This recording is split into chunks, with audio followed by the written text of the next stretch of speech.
কিন্তু আখিরাতের জীবন, আল্লাহর হাবিব বলেন কিয়ামতের জীবনে মানুষগুলো আফসোস করবে, জান্নাতের ভিতরে যাওয়ার পরে আফসোস করবে, হায় আফসোস, আমার দুনিয়ার জীবদ্দশায় আমি কেন আমল করি নাই, আখিরাতের সঞ্চয় করি নাই। এজন্য মানুষগুলি আফসোস করতে থাকবে, ঠিক কিনা? আফসোস করতে থাকবে। আল্লাহ রাব্বুল আলামিনের জন্য কোরআনে হাকিমে বলেছেন, বাল তুসিরুনাল হায়াতাদ দুনিয়া ওয়াল আখিরাতু খায়রুম ওয়া আবকা। তোমরা খালি দুনিয়ার জিন্দেগিকে প্রাধান্য দাও, অগ্রাধিকার দাও সব জায়গায় গিয়ে, ঠিক কিনা? যা আমাকে এই দুনিয়াতে সাকসেস হইতে হবে, আখিরাত আমার প্রয়োজন নাই। এমন মানুষ আছে না নাই? আবার অস্বীকার করে মৃত্যুর পরে পরকালকে অস্বীকার করে, আরে কি হবে, মাটির সঙ্গে মিশে যাব, ঠিক কিনা? আমার ভাইয়েরা, আমি যে কথা বলতেছিলাম, 4টি কারণে মানুষ জাহান্নামে যাবে। তার মধ্যে প্রধান কারণ হচ্ছে নামাজ না পড়া। নামাজ না পড়া।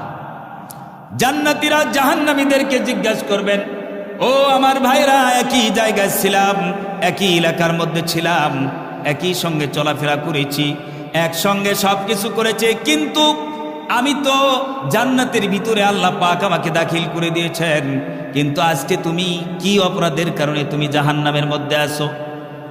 তখন সে সর্বপ্রথম স্বীকার করবে, ক্বালু লাম নাকু মিনাল মুসাল্লিন। আমি নামাজ পড়তাম না। কি পড়তাম না? নামাজ পড়তাম না। 1 নম্বরের অপরাধ হচ্ছে আমি নামাজ আদায় করতাম না, নামাজ পড়তাম না। আবার দেখেন, অনেকে আমাদের মধ্যে এরকম আছে, নামাজে আসার পরেও যারা সর্বপ্রথম নামাজ শুরু করেছে, একজন আরেকজনের সঙ্গে তিরস্কার করে, ঠিক কিনা?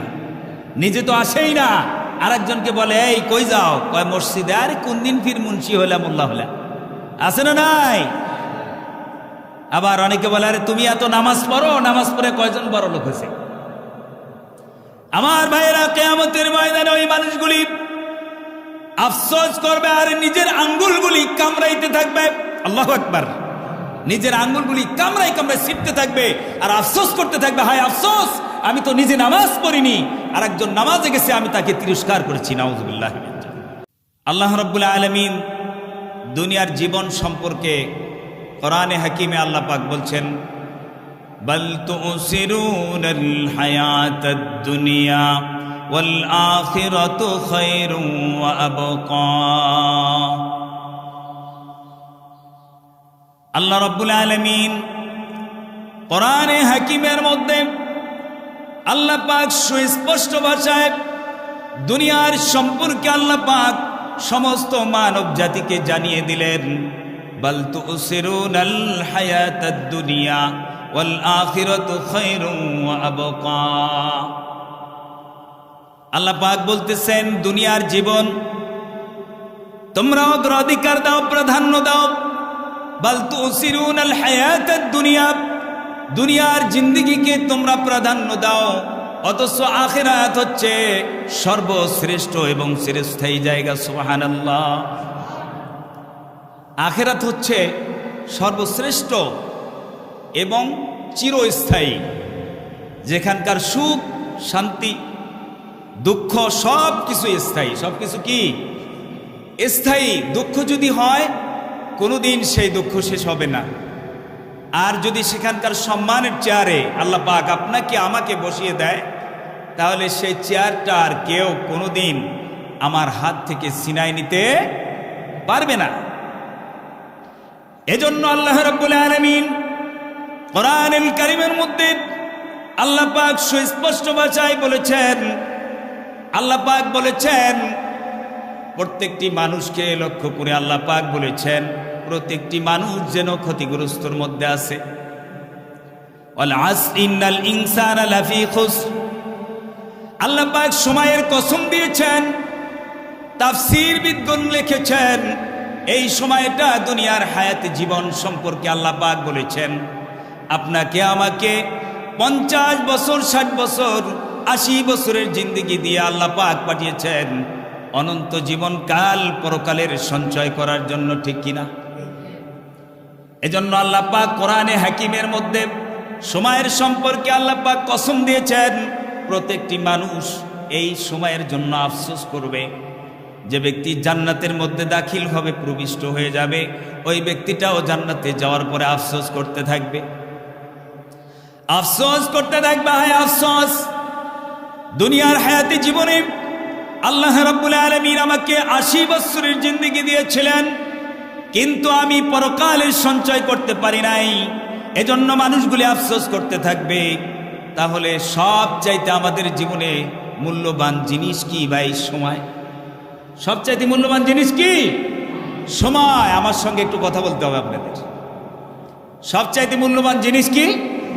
সময়। আর এই সময়টাকেই সবচাইতে বেশি অপচয় করি আমরা, ঠিক কিনা? তাহলে বোঝা গেল এই সময়কে দাম দিতে হবে, সময়ের মূল্য দিতে হবে। যে ব্যক্তি দুনিয়ার জীবদ্দশায় সময়ের মূল্য দিবে না, মৃত্যুর পর জীবনে সেই ব্যক্তি আফসোস করে আর শেষ করতে পারবে না। কারণ জান্নাত আর জাহান্নাম যখন ফয়সালা হয়ে যাবে, মানুষগুলি শুধু আফসোস করবে, হায় আফসোস, একই এলাকার মধ্যে থেকে, একই জায়গায় থেকে এক ব্যক্তি জান্নাতে গেছে আর আমি জাহান্নামে, আফসোস করতে থাকবে। আমার ভাইয়েরা, দুনিয়ার সামান্য হায়াতে জীবনের জন্য আমরা কতই না কিছু করে থাকি, ঠিক কিনা? কত কিছু করি দুনিয়ার জিন্দেগিতে, যে জীবনের কোনো গ্যারান্টি নাই, কি নাই? একটা সেকেন্ডেরও কোনো গ্যারান্টি নাই। অথচ আল্লাহ তাআলা আখিরাতের গ্যারান্টি দিয়েছেন কি?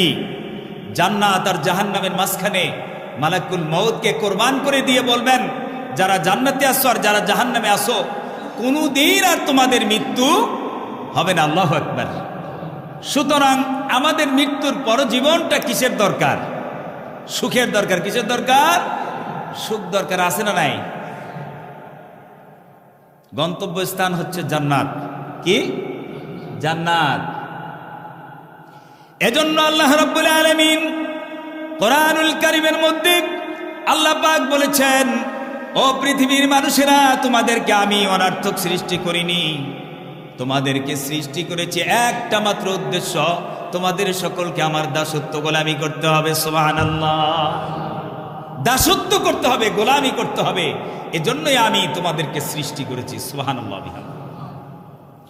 আমার ভাইয়েরা, সর্বপ্রথম খুতবার মধ্যে আমি সূরাতুল ফাতিহা তেলাওয়াত করেছি। আল্লাহ পাকের প্রশংসা এই সূরাতুল ফাতিহার মধ্যে পরিপূর্ণ, এই জন্য যে আল্লাহ রাব্বুল আলামিন সমস্ত পৃথিবীর কুল কায়নাত গুলো আল্লাহ পাক শুধু মানুষের জন্যই সৃষ্টি করেছেন। সুবহানাল্লাহ। 18,000 মাখলুকাত, এগুলো সৃষ্টি করেছেন শুধুমাত্র মানুষ এবং জিন্নাতের গোলামি করবে। আল্লাহু আকবার। আর আল্লাহ রাব্বুল আলামিন কোরআনে হাকিমের মধ্যে বলেছেন, মা খালাকতুল জিন্না ওয়াল ইনসা ইল্লা লিয়াবুদুন। আমি জিন এবং মানুষকে অন্য কোনো উদ্দেশ্যে সৃষ্টি করিনি, কেবলমাত্র আমি আল্লাহ তাদেরকে সৃষ্টি করেছি আমার দাসত্ব আর গোলামির জন্য আমি তাদেরকে সৃজন করেছি। সুবহানাল্লাহ। একটা কারণ যে তারা আমার গোলামি করবে, আমার দাসত্ব করবে। সুবহানাল্লাহ বিহামদি। আর এই গোলামির একমাত্র বহির প্রকাশ হচ্ছে সিজদা দেয়া, আল্লাহর সামনে সিজদা দেয়া, মাথাকে অবনমিত করা। সমাজে দেখবেন এইটাকে, এই নামাজটাকে, আল্লাহর গোলামিত্ব প্রকাশকে মানুষ এটাকে কিছুই মনে করে না, ঠিক কিনা? একজন জিজ্ঞাসা করলে আরেকজনের কথা বলে, ভাই খুবই ভালো মানুষ, দাতা, হজ করে আসছে 5 বার, কয় কিনা? দানও করে, সমাজে অনেক ভালো ভালো কাজ করে, একটু খালি নামাজ পড়ে না। কি পড়ে না? নামাজ পড়ে না। তার মানে নামাজ পড়ে কে? সে কিছুই মনে করতেছে না, এটাকে কিছুই মনে করতেছে না, মনে করতেছে নামাজ না পড়লেও চলে, ঠিক কিনা? অথচ আল্লাহ রাব্বুল আলামিন কোরআনুল কারীমের মধ্যে বলেছেন, কিয়ামতের কঠিন ময়দান যখন উপস্থিত হয়ে যাবে, যারা জান্নাতি হবে আর জাহান্নামী হবে, দুইটা দলে বিভক্ত হয়ে যাবে, আলাদা আলাদা হয়ে যাবে। জাহান্নামীরা জান্নাতীদেরকে জিজ্ঞাসা করবে, মা সালাকাকুম ফি সাকার, কোন বস্তু, কোন অপরাধের কারণে আজকে তোমাদের ফয়সালা জাহান্নাম হয়ে গেল? আল্লাহু আকবার বলেন। আমার ভাইয়েরা, দুনিয়াতে যত সৎ কাজ করেন, যত ভালো কাজ করেন, এই কাজগুলো তখন মূল্যায়ন হবে যখন আপনার নামাজ সঠিক হবে। নামাজ সঠিক হবে, আপনি নামাজি যখন হবেন, তখন আপনার সমস্ত আমলগুলি আল্লাহ পাকের দরবারে গ্রহণযোগ্য হবে। সুবহানাল্লাহ বিহামদিহি। কিন্তু আমরা তো নামাজের ধারে পাশেও যাই না। আবার অনেকে এলাকার মধ্যে আমরা একজন আরেকজনকে বলে, এই মিয়া নামাজ না পড়তে পারি, আমার কিন্তু ঈমান মজবুত আছে। আছে না নাই? খারাপ লাগতেছে আপনাদের? নামাজ না পড়তে পারি, ঈমান মজবুত আছে। আল্লাহু আকবার। অ্যাডমিশন না হলে সে কি ছাত্র হয়? যদি ভর্তি না হয় বিদ্যালয়, ভর্তি না হলে সে ছাত্র হয়? আল্লাহ রাসূল বলতেছেন, যে ব্যক্তি নামাজ পড়ে না, ইসলামে তার কোনো ভর্তি নাই, সে ইসলামের খাতায় তার নামই নাই। আল্লাহু আকবার। অথচ আমরা বলি নামাজ না পড়তে পারে আমি খাঁটি মুসলমান, খাঁটি ইমানদার।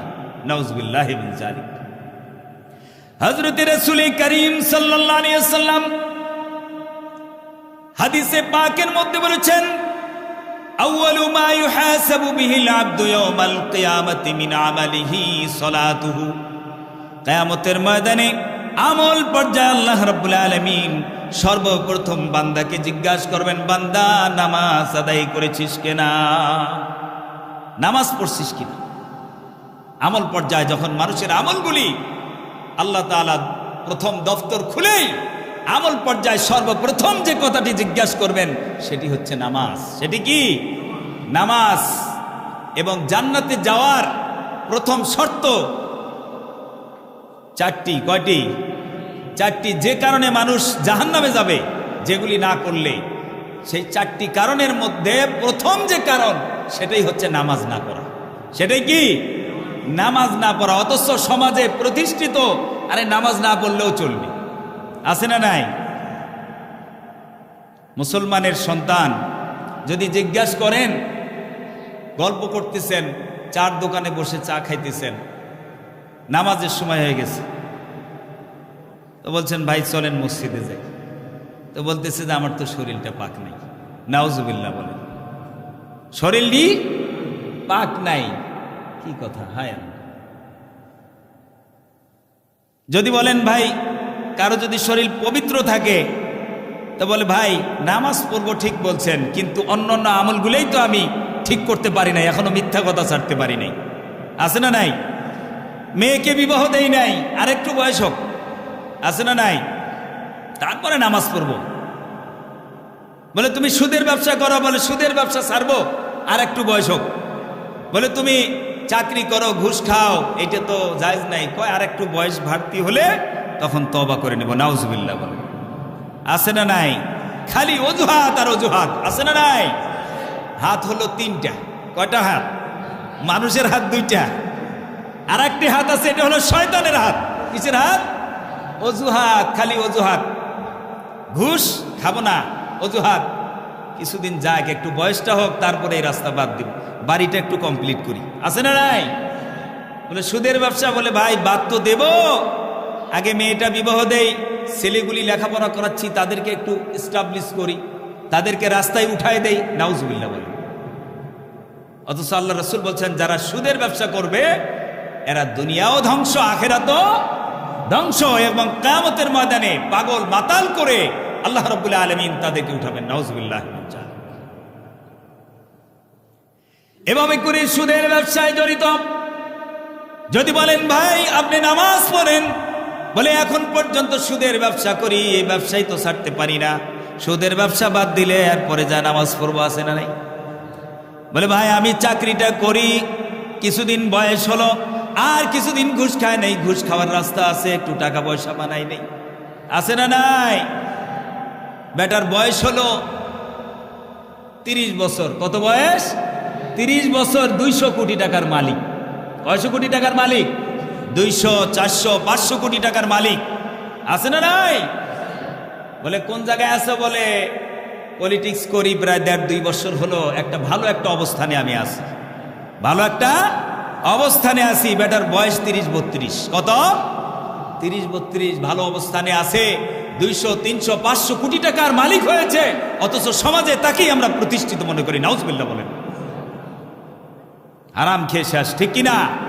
তাকে যদি সঠিকভাবে আপনি তার খবর নেন, তার জীবনে সবচাইতে বড় চোর হচ্ছে সে, ঠিক কিনা?